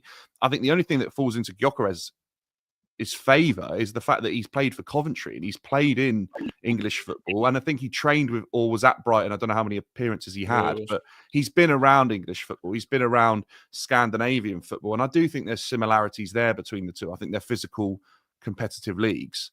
And I think he'll do better than potentially other players that have been imported in from that league, for sure, because I think he has a different side to his game. But there's always going to be question marks until people see them on the pitch and they perform and they are worthy of the price tag.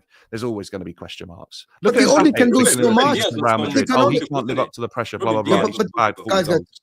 Yeah, Dan, but they can only do so much. They can only do so much, like Arsenal.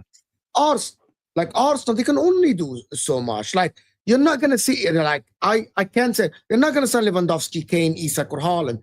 He can only go and sign the player that he can sign, which is Victor Gyokeres. Yeah, that's what Rory was saying. There's so many ifs about anyone, unless they're, the top 4 strikers in the world. There's a question mark over pretty much everyone. And so much money will be spent because of what Sporting will want and conduct the transfer fee to be, that there's going to be even more pressure applied to that. But to be fair, if it is what they're saying, 65 million euros, we've seen a lot more money spent on players that probably won't get near to that. Yeah, I think the deal for Victor Gyokeres it's 65 million euros as the release clause. But I think it was Ben Jacobs said actually all in, it'll end up being a more expensive deal than getting Sesko for 80 million euros because of agent fees and it's got to be closer to 100 million all in, hasn't it? I think it's an expensive deal, but we've got to do it. Rodrigo's not leaving Real Madrid. Yeah, that's a lie. I don't. See what Xabi Alonso's saying there, right? This is this is the difference between him and Ruben Amorim. If Rodrigo is to leave now, he has driven up the price of Rodrigo. And held his value. Ruben Amorim has come out and said, Garnacho, he can go. Like we don't need him. He has single-handedly driven the price of Garnacho down because now it is viewed as a player that Manchester United no longer value and no longer want as a player. But don't you think that is in line with Arsenal being linked to Mitoma that's coming from Germany? Because Bayern Munich are negotiating for Mitoma, but the journalist of Sky in Germany said it's not only Bayern are in for him, Arsenal having quite a nice price tag. Any deal that involves Bayern Munich and Plettigol, bollocks. Plettigol, when it comes to Bayern Munich, is a liar. Like he literally, but he literally said about the Vert. He was right about the Verts deal. He said that Bayern Munich would not sign Verts. He was right about the Verts deal for. Yeah, but is that a lucky guess? Because of the money, he probably knew they couldn't spend the extra 50 million in comparison to what the Premier League's. He does Bayern's bidding. So if Bayern wanted it to be known that they weren't going to be able to get him, then he'd have put that out. But the Mitoma thing, I don't think has anything to do with Rodrigo. So who else do you think you're going to sign? If Rodrigo's off the market for you, or the wages is off the market, who do you think you're going to sign on the left wing? Unless you're not going to keep, because Arteta said that Martinelli and Trossard have no effect. I don't think we'll go for Mitoma. Mitoma doesn't raise the level. I'm not even convinced Mitoma starts over Leao. I thought Leao was the conversation. I think Mitoma is a baller. Am I the one who sees Mitoma as a guy waiting to just explode? I think he's a baller. People say Leao. Yeah, but he's like 26. To be honest with you, if Arsenal sign Rafa Leao and they get Gyokeres and Arteta can just utilize the Leao talent, why not? Mitoma's 28. Yes. He's not ready. Yeah, well, you signed Trossard at 28. You signed Trossard. Yeah, but that's what I'm saying. Yeah, as a bench player, they signed Trossard. I don't think you're signing Mitoma to come in and he's going to only compete against Martinelli. He's not walking. That's what I'm saying. That's what I'm saying. We need a Rodrigo, someone that comes in. Do you need cover? Do you think Arteta views Martinelli as good enough? No, he doesn't. He's not good enough. It's the biggest problem we've got. The biggest problem we've got is that nobody cares about who we play at left wing. So they will put 3 players on Saka. They will leave 1 player up against our left winger, and they won't be scared about it. And we have to change that. And for me, that is either a a Rodrigo, a Nico Williams, who I think we still might go back in for. Barcelona are supposedly out the race for that now. I think he has to leave at some point. I don't know who it's going to be. Rory, in that situation, right, you don't, as much as a guy that puts up great numbers would be exceptional, you don't always need that. You just need someone. It's not about numbers. That will occupy a man and take the extra overload on Saka. So if you have a player that drives at a man, takes a player on, that's what you need as well. But they have to be like elite. Say you got a Semenyo, right? This season, he's proven that every time he gets on the ball, he'll always look forward. He'll always try to take on his man, work a shot. That's going to put fear into the defenders that he's playing against. So then they'll go, we can't go one-on-one here because if he beats me, he's got a chance, he's got a shot on goal, and we know he can score. Do you want the honesty, Dan? There is one player that provides this every single time they touch the ball, which is Rafa Leao. Right. Yeah, but he doesn't do enough at the other end.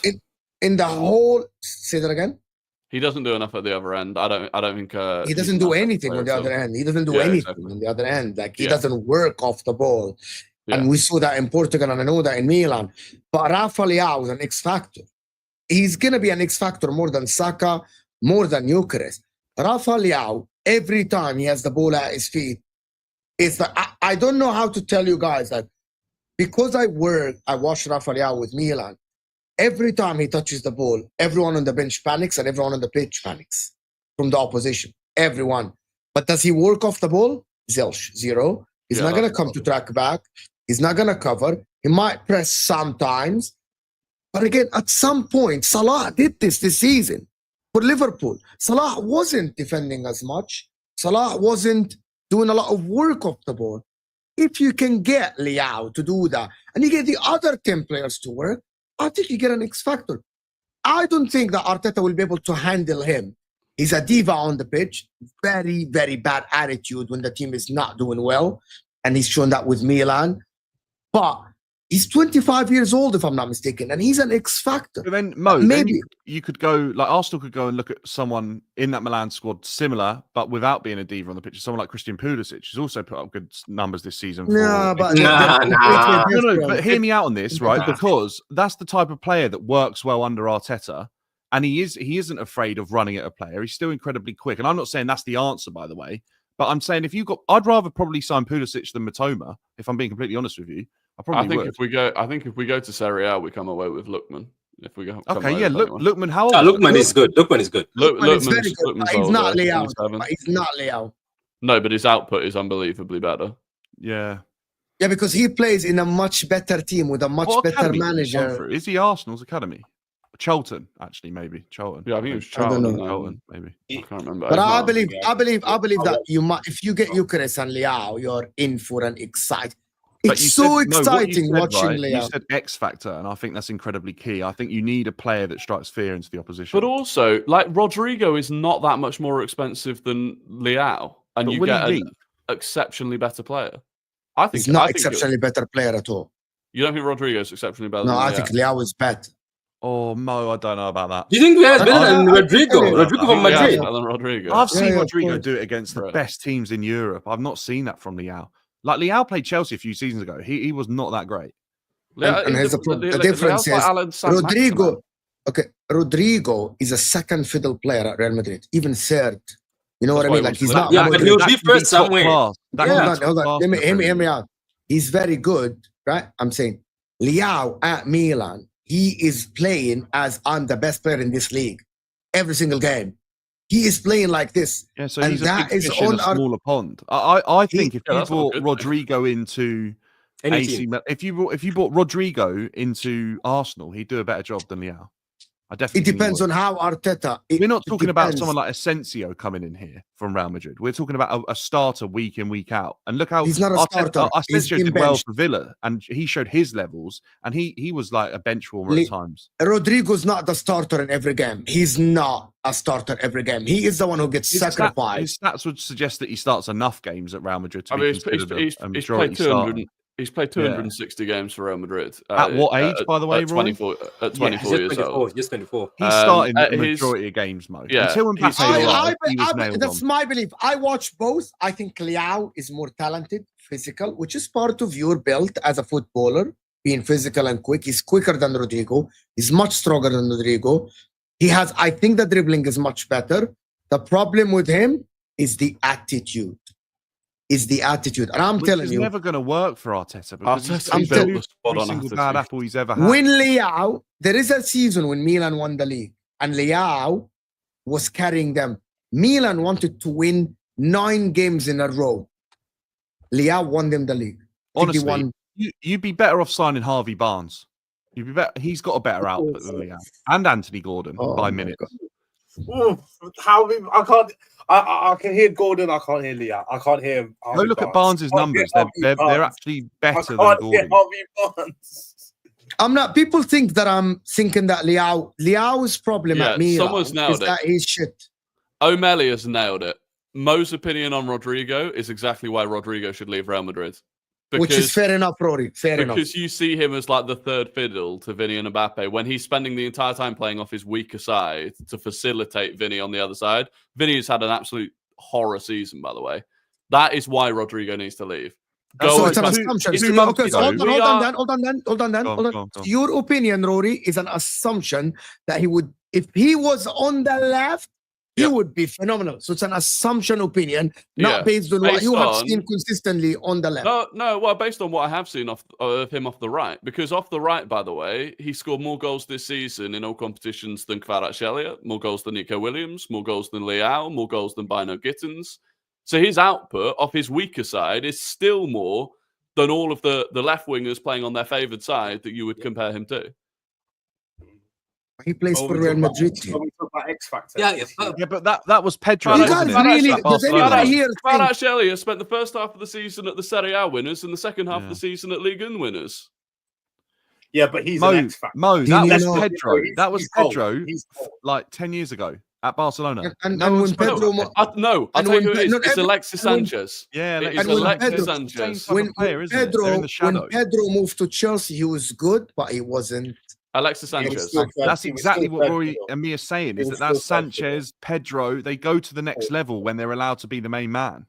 No, I think again, I'm not saying that Rodrigo's bad, but I'm saying that if Rodrigo's going to cost on a league and he wants a 350k or something like that, and it's going to be an uphill battle. I can't believe it's even a discussion because I think we're forgetting how good you have to be starting that many games for Real Madrid at that age. To be Lucas Vázquez started at Real Madrid. Yeah, but Lucas Vázquez was so grown and was very adaptable. And by the way, at 24, I don't know if he had the same numbers, Lucas Vázquez, and he definitely hadn't stepped up in the sort of situations that Rodrigo has at that age. By the way, I just don't think Rodrigo wants 10 million euro net a year. It works out, it's 300 grand a week. That's 35 grand a week more than we're paying Gabriel Jesus. Like that's like bad. It's not a lot of money. If Arsenal 300k a week just isn't that much compared to what Liverpool pay their best players or City. 165k a week is bad. Yeah, because but it wasn't at the time. At that point, that was what we had to pay a player to come to Havertz on, Rory? 280. Similar, 280. I think. He's worth it. You've got to pay that for a player. But that's my point. Yeah. I actually think that if Arsenal now are seeing Liverpool moving for Wirtz for 130 to 150 million euros whole package, and they're paying him over 300k a week, and they already got Frimpong, they're talking to Kerkez. If Arsenal, and that is just my opinion, I don't support Arsenal, Rory does, right? But we're being objective. If Arsenal fans and Arsenal board see Rodrigo as the last piece on that left or something, fork out the money. Don't put out that he wants the PR. Don't put out he wants 300k. It's the high wages. Don't tell that to the reporters. I don't want to see that it's high wages. You broke Kai Havertz and you broke your wage structure because you thought that Kai Havertz is the difference maker. Rodrigo is better than Kai Havertz. So pay him the money. Go to Real Madrid and say, deal agreed. We're going to pay you the money you want. Here's a contract, Rodrigo, for 5 years or 4 years. For that amount of money, we think you can get us over the line, pay it. Dilly-dallying on this and going to talk about Leao if you don't like Leao, talking about Mitoma or talking about Semenyo, Arsenal shouldn't do this. You want Rodrigo? Go and fucking get Didn't Rodrigo. Brighton turn down 90 million for Matoma as well, by the way. Yeah, So it's last not like it's year. gonna be Last cheap. year.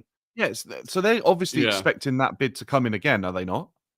I don't really. I don't know. It was the most mental thing I've ever seen to reject that offer in the first place. No one, Yeah, like especially other with than how Saudi little coming his back. impact has been in that time from now till the end of the season. His impact hasn't Yeah. exactly done He amazing. got goal of the for them. season, but like generally speaking, Was that against Chelsea? Yeah. Let me do What, this uh, couple Premier League switches goal of before the we season? continue. Some of them are the related to it. match of the day goal of the season. And he's Oh now wow, 28. really? Now he's Fair play. 28 It's a years great old. goal. He took it really well, but I can't believe surely that's not goal of the season, is it? Goal of the season was Yeah. Mamouche. I think. Yeah, it was Marmouche got I the other day. think it was quality. Marmouche goal of the Okay, season. so Guys, it's a Matoma this season got 11 goals and 4 assists. It's in all not bad competitions. numbers, is it? It's not. but he was bad. injured, 28. Rory. He was injured for a And long He He time. played 41 games. And he got 11 goals and 4 assists. Fuck me. Oh, all Yeah. comps. Is that all comps, that is, yeah. All comps. Premier Yeah, League.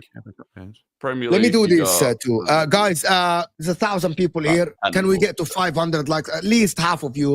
I'm going to ask you something. You hit the like button. It helps the channel massively. So like the video underneath your live channel, underneath your live chat. It's free. It doesn't cost you a penny.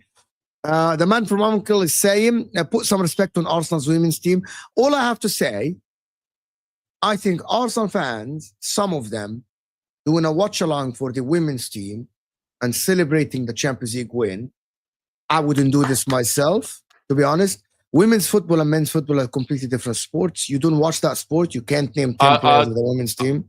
I can name all of them for starters. But also, I promise you, the quality of that Champions League final was higher than the quality of the Europa League final between Spurs and Man United. I think my Sunday league games are better than that. We're not Champions getting League. into this. No, no, I no. tell I- you for free. In my opinion, right? Unless most Arsenal fans have not watched more than 90 minutes of the women playing in their Champions League. You have no right to claim their success. That's their thing. Club Leave it. success. Okay. Leave it. Let me there. do the Pete, thank you so much. 1965. I've supported the club for 50 long bloody years. Up and downwards, this team has a good spirit. This is a good time when supporters of the club are reasonably united. I like the team toughness. Not a bad channel, this one. I don't know who do you support, Pete. The big Arsenal, there's Arsenal. a cannon Just in his on that big picture. cannon. Oh You yeah, can I see the didn't even cannon look there. at this. Yeah. I can't see it. I like that. Big up, Pete. Thank you so much for being a subscriber. Appreciate the super chat. Other people say that you have to have standards and you have to win the league. Otherwise, you have to burn the club down, Pete. That is what other people say. Otherwise, you're not a supporter of the club, Pete. Big up, Pete. Thank you so much. Leao is better than Rodrigo, 100%. Better player. I'm an Arsenal fan. I'm Shane glad here they is added- saying, Glad he got it. We need an Who's older, offensive by the way? ball. Who's older? Is Liao older? Leao's older. Leao. yeah. Leao's older. Liao 2 has years, I done think. nothing in comparison to Rodrigo in terms of. We age. need offensive power. We need Leao, especially with Zubamendi and Rice at the pivot. We draw too many games. I do not need a good two-way player. Fair enough. That's We what I'm draw saying. too many games, so I want the player whose output is less. That's interesting. No, If but you I sign- believe if Leao okay, if goes you to sign Leao, Arsenal, he will absolutely be you're- phenomenal. If So you why sign don't Liao, so why don't you your believe left back- Rodrigo the same way? Your left back has to be like absolutely on their By the way, game. They I'll- play I'll four ask back. center backs.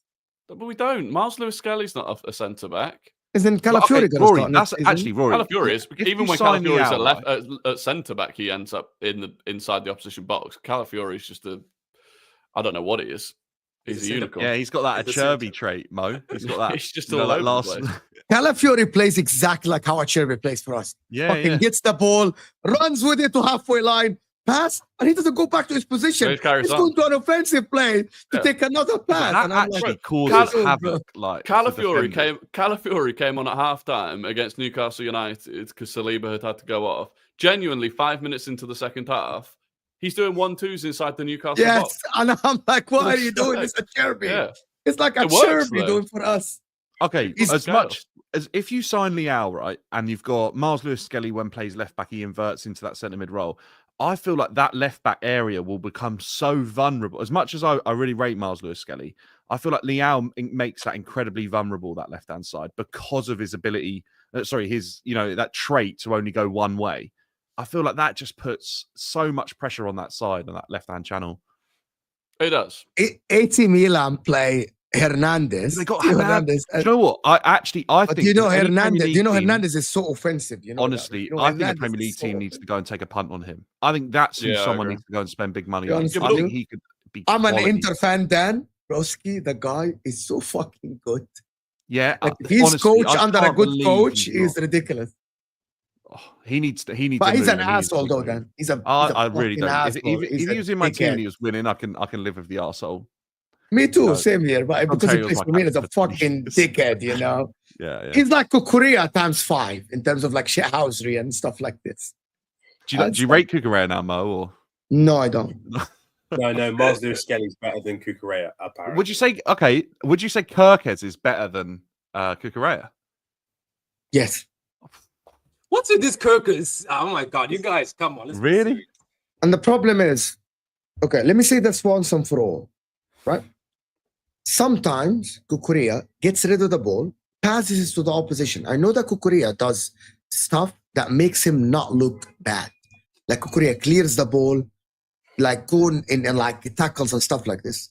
I am looking at the fullback like Lewis Kelly. Lewis Kelly doesn't just pass the ball.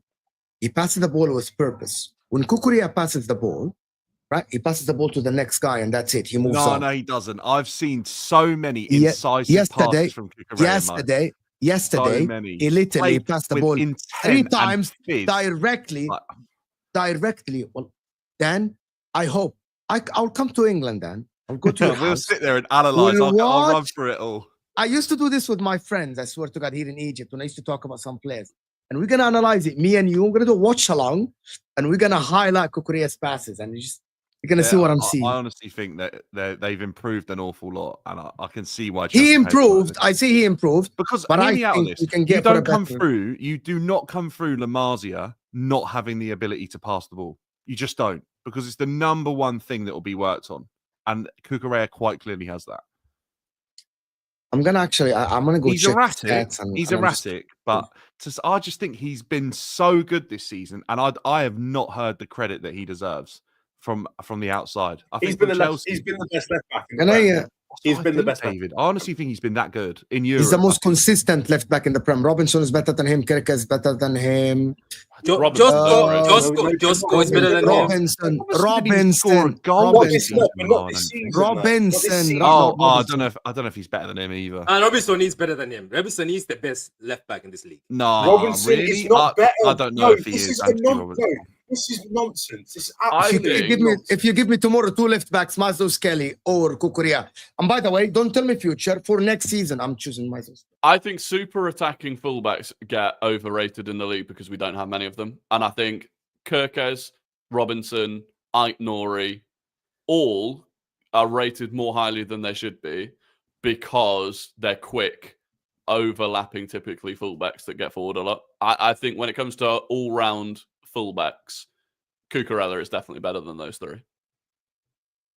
Are you sure Robinson is not all round? Because Robinson is balanced. Nah, I think Robinson he's isn't. really He balanced. has so much he protection, is. especially when he is allowed to play at 3 at the back and as a wing back. He has so much protection. Somebody from said that. Nico Williams is better. What, at Forest? Yeah. He's been What, Nick- unreal this season. I don't think there's been. I'm not saying he's better, and he's playing inverted, by the way. Nico but Williams. I This think is he's like people, quality. yeah, but I feel like quite a few Forest players in the end got over it. People saying Olorane was like the best right back in the league. It's just, I think there was some Forest players that ended up getting a little bit too much. Ole now was very good that he got I invited think to a lot of from Forest, podcasts by to the talk way. about things. You know what I mean? Like, I think the Chris media did. Chris Wood had a really good season. I think. But you know that you wouldn't take Chris Wood at your team. No, I would. By the take way, Chris Wood. Chris Wood missed a massive chance to put Yeah. Forest 1-0 up yesterday. 3 maybe, Rory. Nah, Probably you, three. Yeah, you, but that didn't, was- you didn't take Chris Wood in 2020. You're not I would taking- take if 2026. Chelsea signed Chris Wood for Next the, season. in the summer, Oh, I would take him. No, Dan, I would. that's a I wouldn't. stinker. But That's a this is the stinker. thing. You have to let That's me a speak. stinker. You have to Yeah, let go me ahead. because you're Okay, so okay. shocked. Let me explain. Let me Let me explain. Let me explain. I would take Chris Wood. I wouldn't take him as my main striker, by the way. But there will be moments where I think Chris Wood is an incredibly viable option, e.g. against low blocks. I think it allows you to switch up exactly how you play, and I think it allows you to break down low blocks. And I think we saw that at times yesterday, that where Chris Wood caused Chelsea to be vulnerable was when he occupied Tosin, occupied a man, and made those runs in those small areas where he thrives. And I think that's something I would take. But he wouldn't be my main striker. He'd probably be my third behind Jackson. I'd probably have go and buy a top-class striker. But I think tactically, if Chris Wood wants to play Champions League football, I would take that. But I wouldn't say if Chris Wood was the only striker Chelsea signed. That makes a lot of sense. Having Chris Wood as your third striker is a good option. It's not a bad option. Tactically, it allows you to switch it up. Tactically, it allows you to win the game in a different way. I think if Arsenal went and got Chris Wood and had Havertz, Chris Wood, and then they got Gyokeres, I think they guaranteed themselves a Premier League title. Wait, let me ask Dan Dan for this. the money Dan, you pay for Chris Wood, I'd rather go and get like a Liam. Yeah. Honestly, I think you'd pay max 15 million. 15 million, you're going to get Chris Wood. So Dan, if you think it's a good idea, why are you saying it? And the inside, when I look at you, there's a smile about to break. Why is there a smile about to break? Because of your reaction, Patrick, to what I think is a very sensible opportunity for a Champions League club. All of you laughed it off. The guy's got a ridiculous amount of Premier League goals this season. I've seen players like that be given opportunities at clubs. I think of someone like Fernando Llorente, players like that, players in Italy, go and play and occupy that role and go and win, or go and get themselves to a Champions League final or something like that, and give themselves a second spell. Someone like Giroud, he's gone and done that at a number of different clubs, not come in as the main man, but, put up incredible numbers as well and extended his career for years, even by just going to AC Milan. We're not comparing Chris Wood to Olivier. No, we're not comparing him to, no, because I'm not. But what I'm saying is that type of striker who allows the team to change up how they play and switch up the tactics, I think can be very viable options for these bigger teams. You're drawing the last 15, 20 minutes. Chris Wood off the bench is not a bad option. You can't tell me, Mo, you wouldn't take that. You can't tell me that. No, I understand. Okay, hear me out. Chelsea, I was asking the question about a starter. Hear me out, right? Chelsea are 1-1. Imagine Chelsea are like 0-0, 1-0. They need a goal to get Champions League football yesterday. They're against Forest in a low block. They look to their bench. They've got Nkunku, Mark Gee, or, in a parallel world, they've got Chris Wood. Who are you bringing on out of the three? Chris Wood. There you go. Thank you. Point proven. You can. Okay, let me just say that. You can Stan Larson out of Wolves. Honestly, I'll take Stan Larson. His numbers are unbelievable. His numbers are so good. He's 6'7". Go get Val Weghorst because he's 6'8". No, I wouldn't take Val Weghorst, but I would take Stan Larson. Let me just respond to this. You can watch both the men's and women's team. It's called supporting the club and being a proper football fan. Some of you all YouTubers need to try it.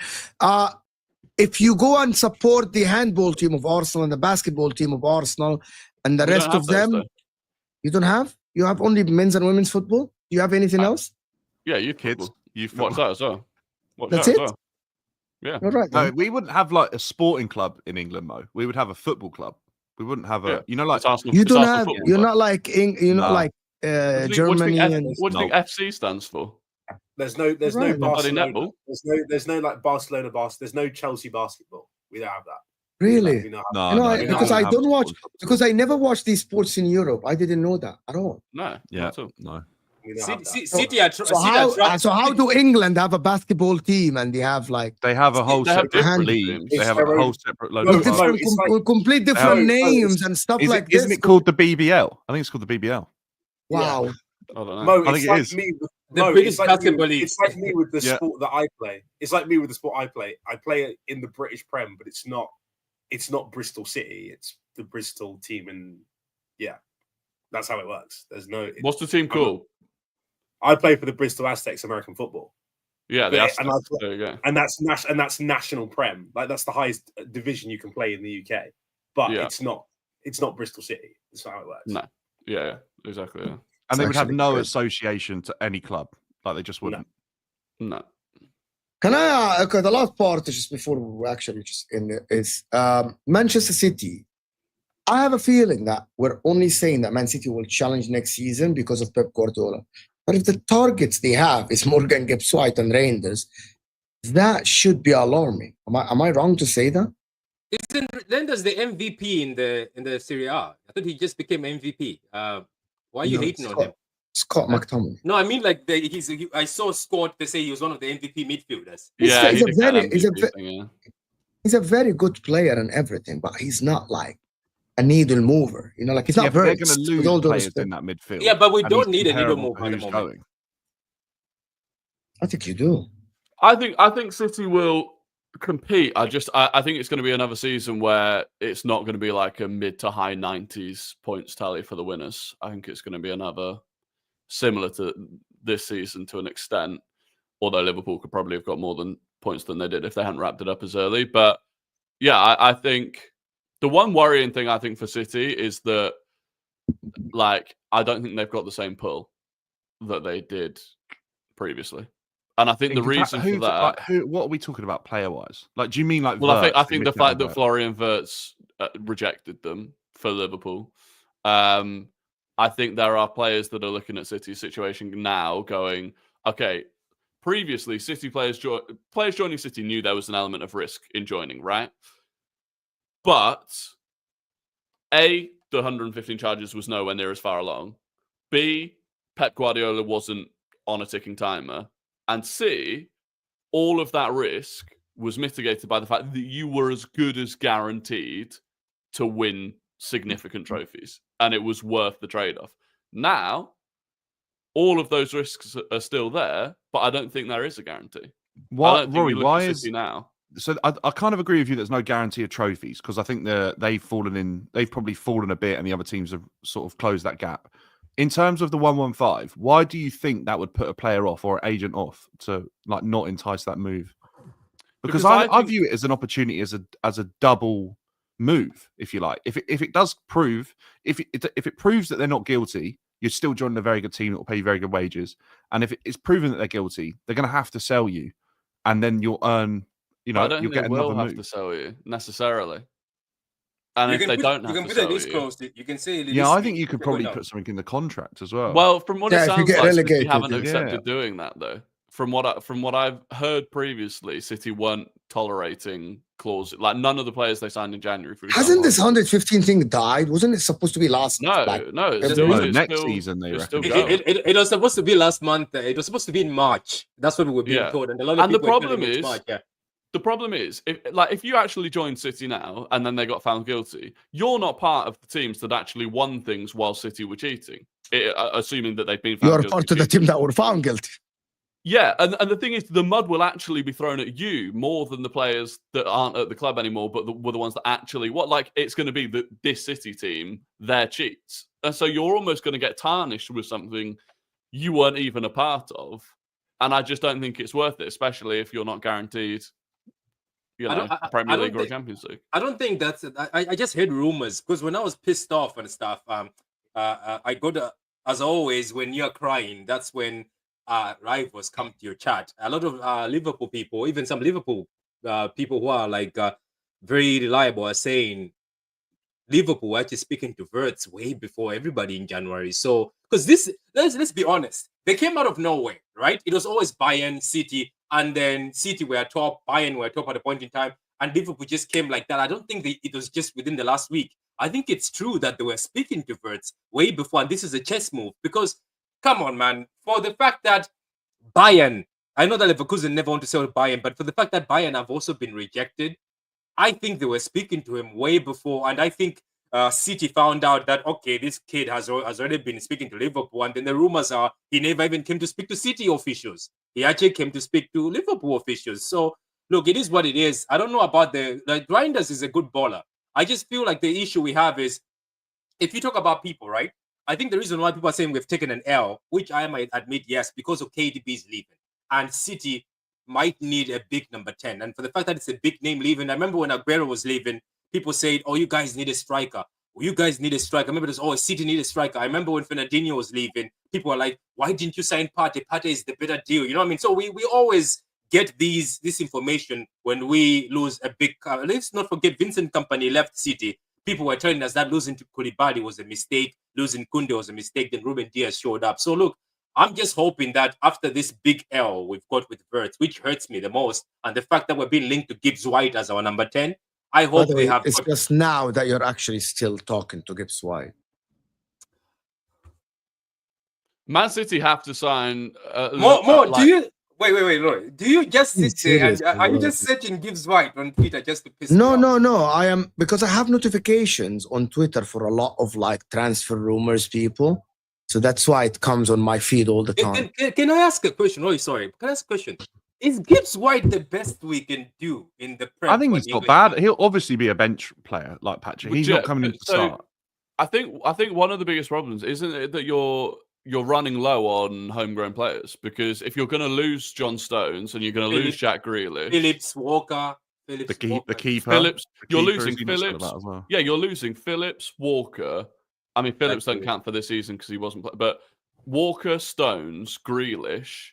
If you're then possibly, there's been rumours about like Rico Lewis leaving, McAtee leaving as well. Like you have to replace them. And Pep Guardiola keeps talking about wanting a small squad, right? 19 players. He hates the fact that he's currently got like 23, 24 players. Yeah, true. Yeah. So if you have a small squad where every player at that point needs to be good enough to play regularly, like you've got to overpay for decent English players that probably aren't actually at the level that you want. And that's where a Morgan Gibbs-White comes in.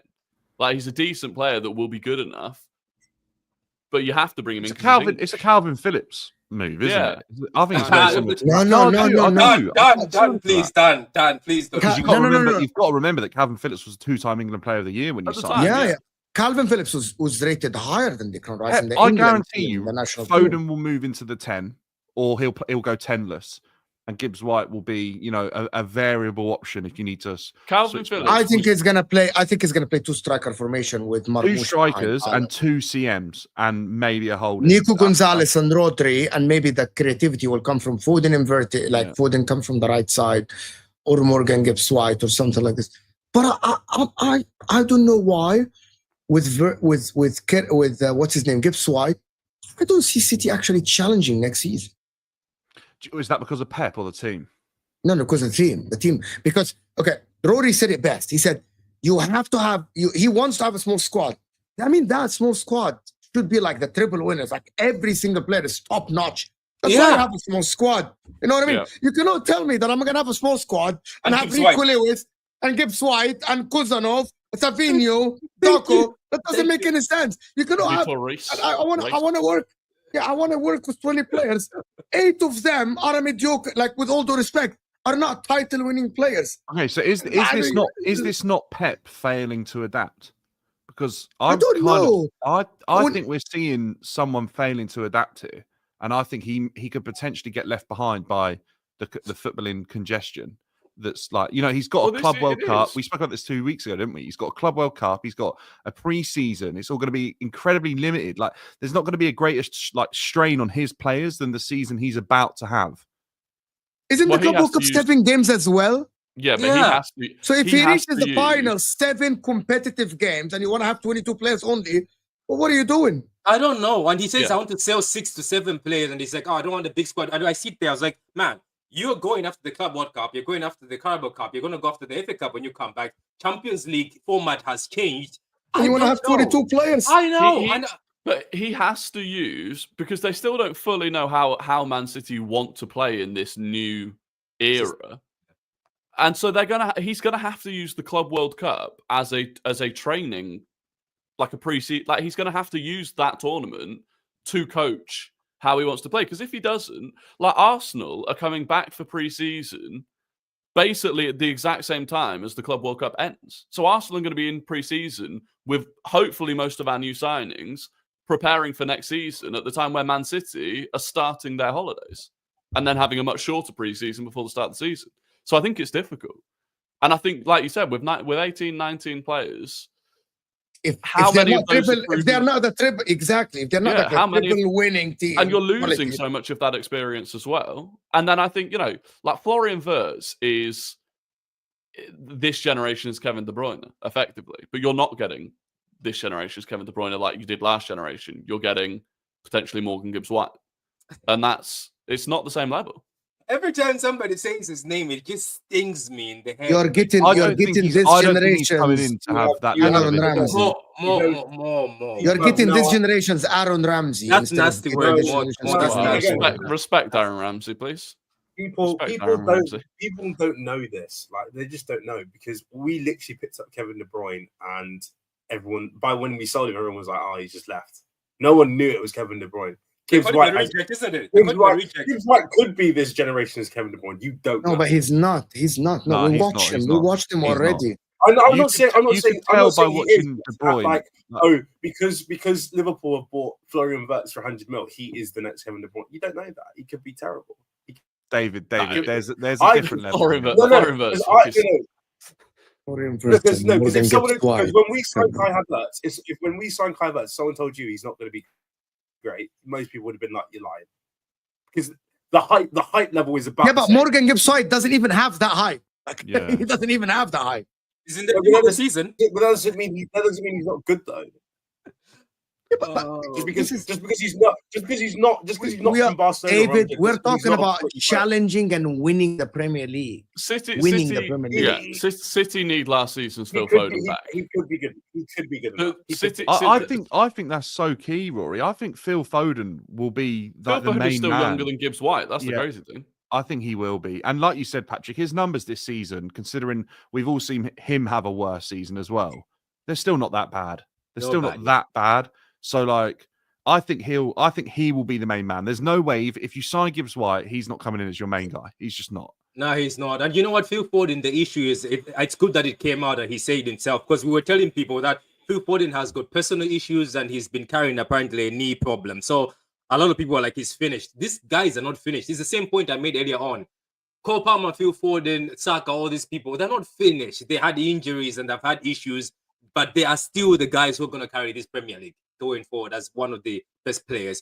For Gibbs-White, look, at the end of the day, a few Gibbs-White fans have sent me videos. I've watched some of the videos. He does look great. I don't know what Pep is planning.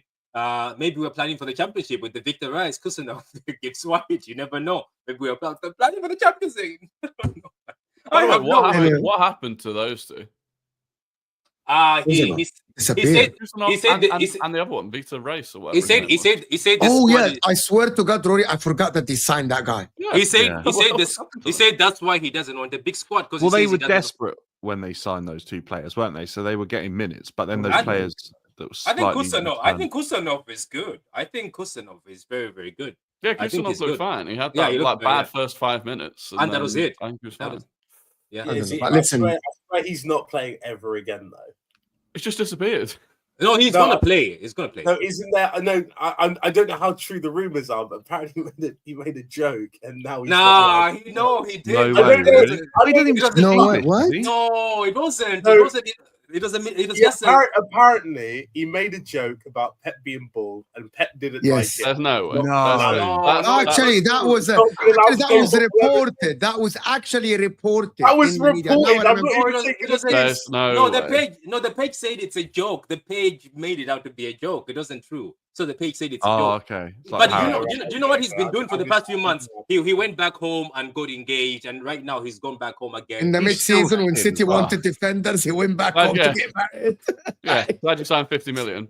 I saw that Imagine- he got gifted a G-Wagon when he went home. I saw Yeah, that. he did, yeah, Imagine midway through the season before the Real Madrid game, they're gonna say, "Oh, I'm going on holiday. I reckon I got my cousin is he could getting be on married. loan I'm at, out of here, people."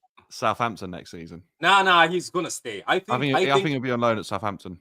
No, I think the other defenders might leave because most of them are 30. They're all 30s and they don't But if you probably- start getting rid of like John Diaz. Stones, not Diaz, I don't think he'll go, but like Diaz Diaz, will stay. Ake.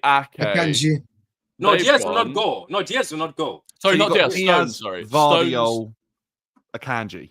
Yeah, but if you start getting rid of like Stones, Ake, and then Bernardo Silva, Kevin De Bruyne, Gundogan. Mateo Kovacic, Gundogan, Rodri's going to be coming into the side next season, looking around, going like, "What? Who are these? What Who happened to are the team you? I used He's to like, play who with?" are you? Yeah. Well, I was out But for he a did year my or AC. 5 years. Wait. He can play next to Nico I was out- Gonzalez. I was out for some months and then I come back. And, where No, did these guys go? Wait, he can play next to Nico Gonzalez. Nico Gonzalez is also a baller. He can play 8. He can play attacking mid. He had a very good goal. I bet Rodri never met Kusanov. He's like, "Who are you, bro?" It's like, "Oh, By what's the this way, guy I think that's passing me the key though. ball?" I think when you mention those names, some of them are obviously liabilities, but I also think a lot of them may have grown stale of Pep's message, and I think the hunger needs to be reinvented. And I do think that's key with City. I think we're at a point now where Pep's been there so long that you need to have a change of the guard and you need to reinvent it. And I think that might be a positive. The It just difficult depends thing with it like still Rory said, being if you've got the pull. the difficult thing with it still being Pep and with it still being so close to what was that treble-winning team is it's like really you should be going to these guys like, "Oh, we want to win a Premier League," but winning Premier Leagues has almost just become the norm for City. That's what I mean. So it's So like, I how think do you it's get them to be scale. like, oh, we want to So- win? You're Yes, going you to go get Kusanov. Kusanov. Oh, we want to Yeah. win the treble. And he's like, hang on, 6 months ago I was playing for a mid-table league team. Yes. Baby steps. Treble please. my ass. What Because that going on player, here? if the player's going to take the move to Man City, they'll back themselves. Someone like Marmoush would still value winning a Premier League, and you do need to do that. You need to reinvent the message, and you need to reinvent you need to like reignite the hunger and the flame and the spark in those players, and you will do that. And I think an example I can find is obviously Sir Alex Ferguson did it multiple times.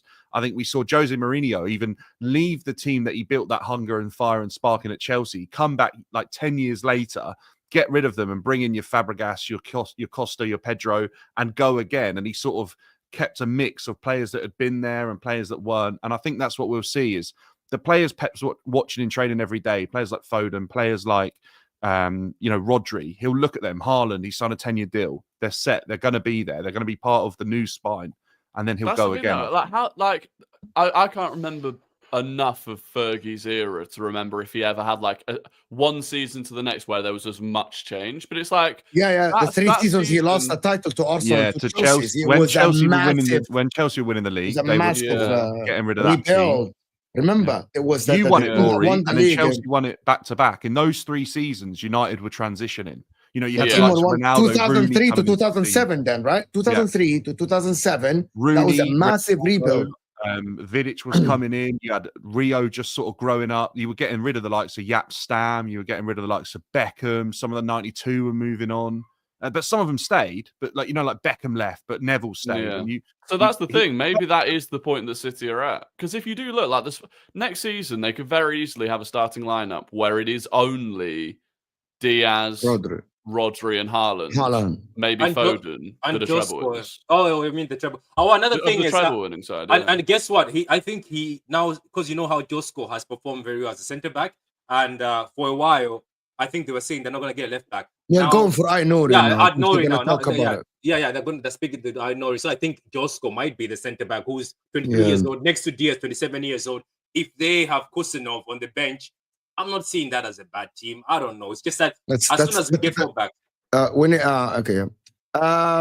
Okay. This last super chat before we end the show is that the club is everything else is secondary. Rory, well done. We got Pete. Thank you so much. Make sure, Pete, to check Rory Talks Football. He's going to go live. He has a lot of videos. So Rory Talks Football. It's in the description, Pete. If you want to go and subscribe, if you're a big fan of Rory, so go and subscribe.